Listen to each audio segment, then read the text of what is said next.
Alam mo, araw-araw po ako nagdadasal para kay Tatay Digong. Hindi lang po bilang isang Mindanaoan, hindi lang po bilang nagtrabaho sa kanya na napakatagal. Nagdadasal po ako kay Tatay Digong, ang kanyang kaligtasan, ang kanyang kalayaan at ang kanyang kalusugan.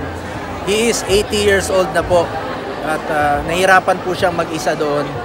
Si Tatay Digong naman nagserbisyo sa atin, nagsakripisyo para sa bayan. Hindi na siya dapat tumakbo noong 2016. Pero inaalay niya po ang kanyang buhay para sa Pilipino.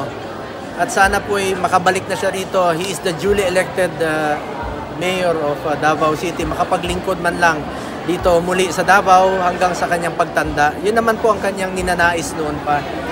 I will continue to pray for Tatay Digong and my request po sa Filipino people, sa mga kababayan ko, kong Pilipino, ipagdasal po natin si Tatay Digong na sana ma-enlighten po ang lahat, no, na mapagbigyan po ang kanyang interim release sa November 28. Araw-araw, oras-oras, ipagdasal po natin si Tatay Digong. Ako mismo, sobra po akong nasasaktan. Isa po yan sa aking wish, no, sa ngayon, at parati kong pinagdadasal na mabigyan siya ng interim release. Hirapan si Tatay Digong doon na mag-isa.